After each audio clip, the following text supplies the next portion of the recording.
Hello, my name is Glennda Baker. I am a real estate agent in Atlanta, Georgia, and this is the Glennda Show. Today, I am here with Allison Conlon, not only my stager, but my dear, dear, dear friend. We have known each other, I feel like 1,000 years. I know. It's pretty much, maybe 100. 100 years. Allison and I actually went to high school together. Yes. So my best friend, sister, was Allison's best friend. Yeah. And so while Allison, she was a little bit older than me, she's much cooler than me, we kind of ran in the same circle. We did. We had so much fun. We did. We had loads of fun. And we're still friends with all those people. So I know. What does that say about us? I think we have great friends. We choose wisely. And That's right. We came from a great area with, it was all good. Absolutely. Absolutely. So Allison is our stager, but she's not just a stager. Allison works very, very closely with us and our clients as a project manager after they purchase their home, and really works extremely close with organizing and kind of pulling the house together. So I feel like stager is just so inappropriate, so not enough. Although you are an amazing stager, and Allison does every single house that we stage. How long have we worked together? I think I've been back in Atlanta about 7 years or so. So yeah, 7 years. Several years, long time. Yeah. And so Allison comes in and just really pulls the house together, edits out. I think, Allison, one thing that I hear about you over and over and over again is that you are so sweet, and that when you are working with clients that you're really compassionate and empathetic. Because I think that a lot of times the way you live in a house is not the way you list it. It's not the way you sell it. For sure. And it kind of takes some kid gloves to get people to edit. Yes. Loosen up. Yes. So I love working with your clients. You have the nicest people I get to work with, and I feel like I become friends with each one of them, and I love that because I love people, so I love working with people. And yes, people get attached to their things, and you never want to hurt someone's feelings. Everyone gets to live in their house exactly like they want to. It's their house, it's your haven, it's where you feel comfortable and safe. And so to have someone come in and be like, oh, you got to get that out, get rid of this, all this has got to go, bring in everything. That's just not nice, and I would never want to hurt someone's feelings. So I always try to lead from, a place of love with these people, because I do love them. I really grow fond of every one of them. And isn't it amazing, how close you get? I think that when you're in someone's home, and especially in the role that you play for our team, you're touching their possessions. It's intimate. It's very close, intimate relationship. Yeah, I think that probably hits the nail on the head. Yeah. It's a very intimate space, an intimate role that you feel. And, I'm so fortunate that you are such an exemplary extension of the team. Oh, thank you. I mean, you really, exemplify for us that, where it's not just a client. We're building friends, we're in relationship with these people. Absolutely. So I think that's really, really critical. Absolutely. As vital to your role on the team. What do you think it is that really kind of gets people to loosen up with you? I think, I don't know, I haven't thought about it. Maybe because they know I'm not judging them. There's no judgment involved. I just want them to sell their house. I want them to move on to their dream. So if their dream is to sell that house and move to the beach, I want them to move to the beach. They want to move to another state and take care of their parents, I want them to do that. But they just want to move into a bigger, different house, I want them to do that. I want them to live the life that they imagine themselves living. And so to do that, I just want to help facilitate that in the best way and easiest way possible for them. Well, and you do a great job because people, it's so funny because I know a lot of times you'll walk in, I can think of a couple people, and I think one person I'm going to name that you would probably agree with that we did a really 180 with was Ronnie Raines. Oh my goodness! Yeah, because he was totally resistant at first, completely resistant, and he was so nice. He and his wife were both so lovely, but he was when I walked in, he was like, "Nope, nope, we're good. We've had the house on the market. I've hired decorators. They've come in and staged the home." and we're good. Yeah. I'll listen to what you have to say, but we're good. Do you know his house had been on the market 713 days? No way. Before I listed that house. No way. 713 days.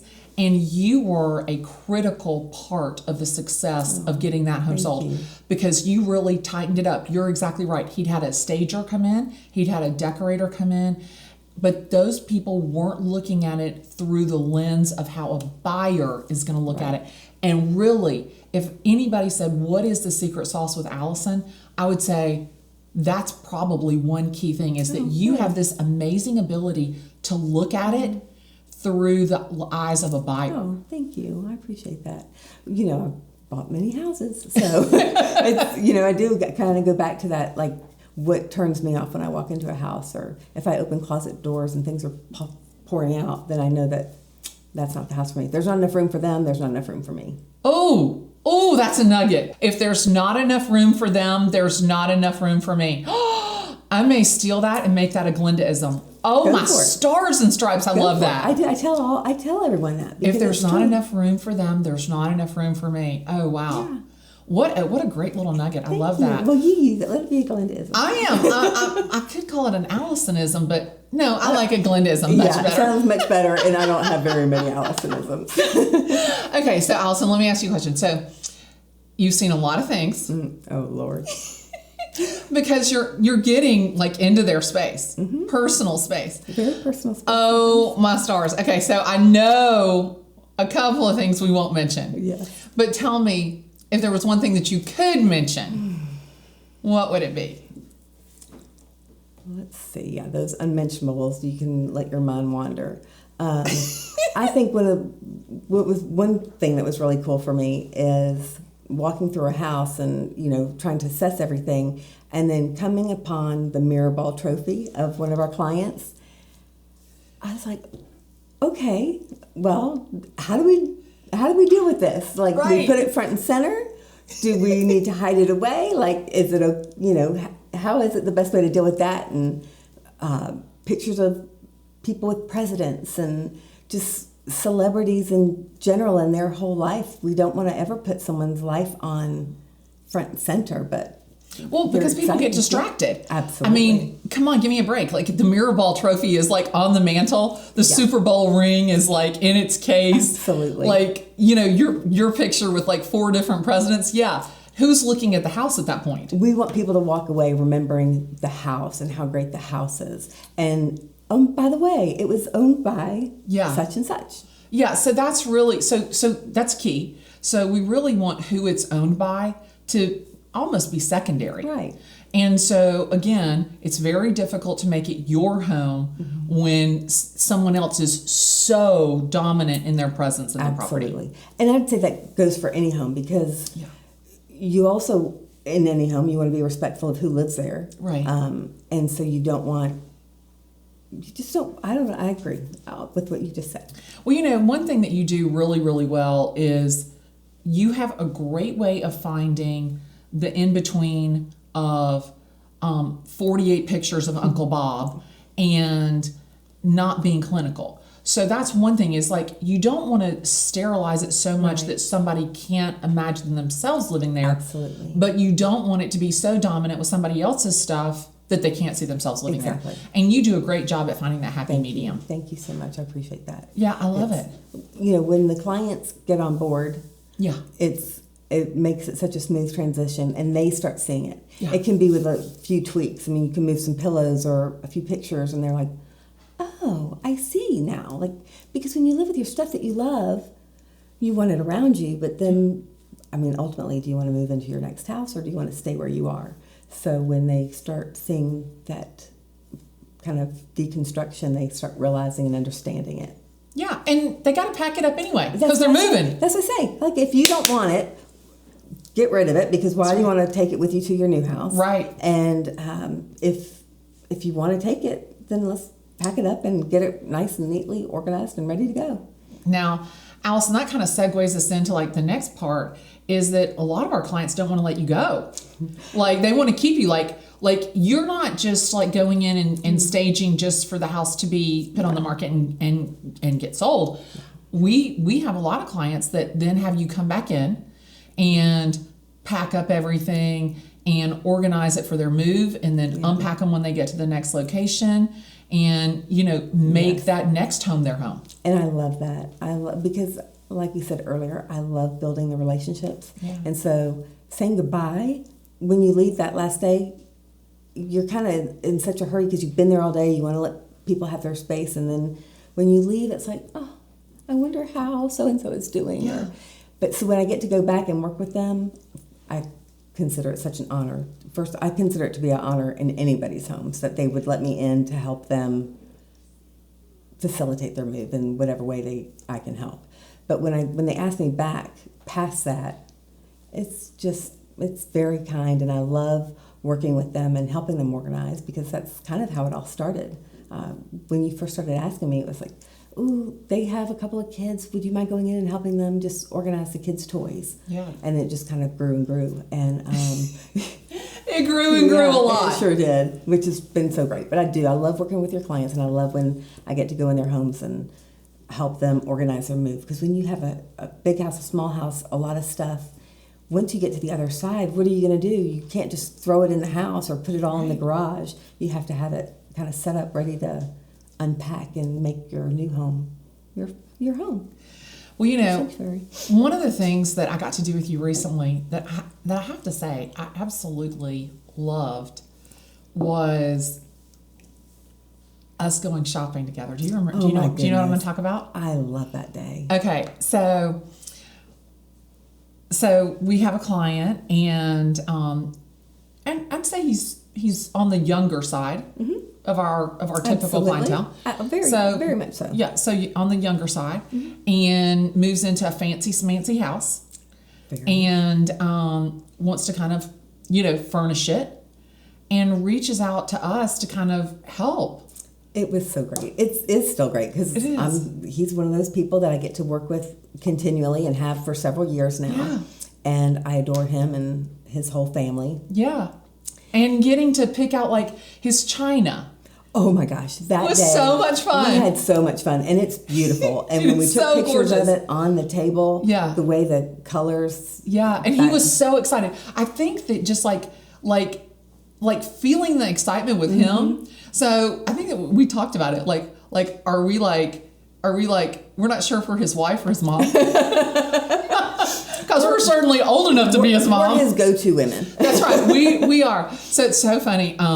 It was so funny. I always tease with his manager, and I always say, we're your hens on the ground. Oh, that's hilarious. I haven't heard that one. That's funny. I always say we're your hens on the ground. Funny. Because it's so funny that, I mean, seriously, like somebody is like entrusting you to buy like their china. Like, I mean, that's pretty personal. Oh yeah, and everything is. I mean, from the decor on the shelves to what sofa he's and his friends are going to sit on. Right. What chairs are his family when they have Thanksgiving dinner, Christmas dinner, whatever they celebrate. Where are they going to sit and enjoy that family time? And do you know what's so cool to me is like he sends me a message and he's like, I need 4 bar stools. And I go online and I'm looking and I pick out 2 different bar stools, and it's almost like an internal bet which one he's going to pick. And I know which one he's going to pick. It's the one that's my favorite, and it never ever fails. It's same here. But getting that close to clients, like, I think that's what people really miss about the real estate agent. A lot of real estate agents are hit it and quit it. Yes. Like they're literally going in, it's just for the dollar. Like they just want to get the house sold, get the house sold, get the house sold. And that's not the business model that I'm running. No. You love and care about your clients. You want them to have that happy ever after. You want them to live their best life. Yeah. And one thing that I love about you is that you want that not only for your clients, but you want that for everybody you come in contact with. Yeah. Like you share that love and light wherever you go, and you lift others up with your light. Oh my gosh. It's natural. You just are, well, you're so dear to me. You know that. But that's really one of the things I love about you so much. Oh, that makes my heart warm. I skipped a little beat right there. I think that if I had to like put my finger on it, and I wonder, and you know me well, kind of like my background, like, my family life. Yes. And I think maybe maybe part of the recipe for my success is that my clients are like my family, because I don't have much family. Right. And I think that thinking of them like in that realm really is maybe one of the ingredients to this success. Absolutely. And you want to, because by you treating them like family, which is an honest feeling, it's not manufactured, they understand and you really have their best interests at heart. So, and you know real estate inside and out. You have come up with some of the craziest stories I've ever heard. But you get it done. I mean, they can be I remember one client telling me, y'all were at the closing table and the buyer kind of went off the rails. Yeah. And you had to somehow wrangle everyone back in. Yeah. And you got it done. Yeah, I know exactly who you're talking about. And you know what? That buyer was refusing to close on that house. And I made them come sit down at the dining room table across, and it was very strategic, because anytime that you sit across from somebody, that means that they're your adversary. And so which is why we're sitting next to each other. That's right. Well, we can never ever be adversaries. Never. No. But I put them so that they were sitting next to each other. The wives were sitting next to each other, and the husbands were sitting next to each other, and we really just kind of hashed it out. But you know what? You never ever know. You never ever know what this job is going to throw at you. I mean, how many times? I mean, think about it. On that move that we just recently did, where you kind of orchestrated the whole move, and you're there with the movers till 2:00 in the morning. And I think that what totally cracks me up, oh my gosh, is when I call a real estate agent and I get a voicemail and it says, if this call is received after 7 p.m., it'll be returned the next business day. And I'm thinking to myself, if I'm a seller or a buyer and that's your mentality, you are not the right real estate agent for me. Right. And a lot of people say, well, Glennda, you need to have boundaries. These are people's homes. These are people's life, and life is 24/7. Absolutely. And if you're going to put like boundaries, oh, well, I have to have my own life. Well, are you serious? Like, is that your mentality? My buyers and sellers aren't looking for that mentality. I know they have access to you at 4:00 in the morning. 5 o'clock. I mean, they call you day and night. Do you know, I remember I had one of my very first clients in my real estate career said to me, he sends me an email, because I think this is before like text messages. That tells you how long ago it was.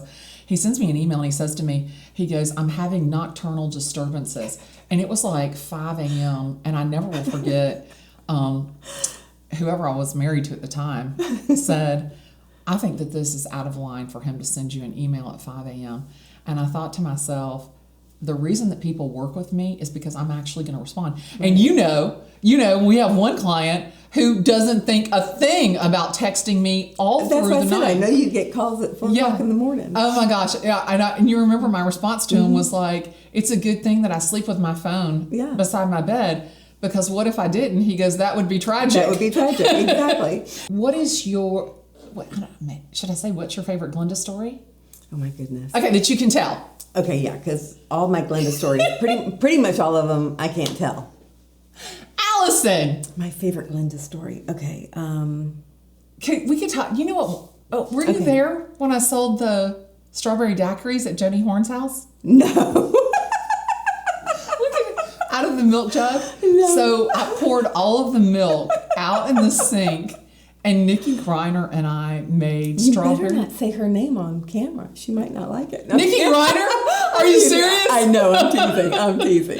Nikki Griner and I made strawberry daiquiris.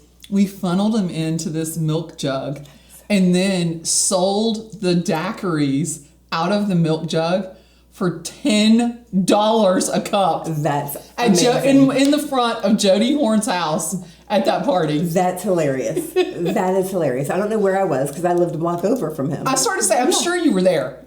I probably already had one. Okay, so I'm sorry, I totally interrupted. No, that's okay. That's a great Glennda story. So many of my Glennda stories are similar, but maybe less They all terrible. involve sales, though, right? They do. You are the best salesperson. You have been destined for sales your entire life. You think? Absolutely. I mean, from selling things in high school to selling homes now, and selling dresses when you had your own design business. Yeah. You have always been just so full of drive and determination to follow and chase your dreams. And I think that it all comes down to, you're just a great salesperson. And I think to be a great salesperson, you have to love people, and because people have to trust you to buy from you and to sell, for you to sell them something. And I just love all the fun we have together and have had together over the years. We do have a lot of fun. We Lots do. of great stories. We do. Every day, it's like a different adventure. Oh my goodness. Yeah. Yes, it is. I call you some days, I'm like, girl, you would not believe. Yeah. And we always just laugh about it. Well, you know what? I think for me, it's obviously a pleasure to work with you, but really the true gift for me is your friendship. I know. One of my most trusted advisors. Oh, as you are mine. How many times have I called you and said, okay, what do I do? What do I do? I know. You have been there for some of the greatest joys and some of the greatest laughters and some of, to help dry my tears. Allison, thank you so much for being here. I really Thank appreciate you. it. As I always say, my name is Glennda Baker. I'm a real estate agent in Atlanta, Georgia, and I would love the opportunity to talk real estate with you. So send me a text, tag me in a post, give me a call. That's what I love the most, because I'd love to talk real estate with you today. See ya.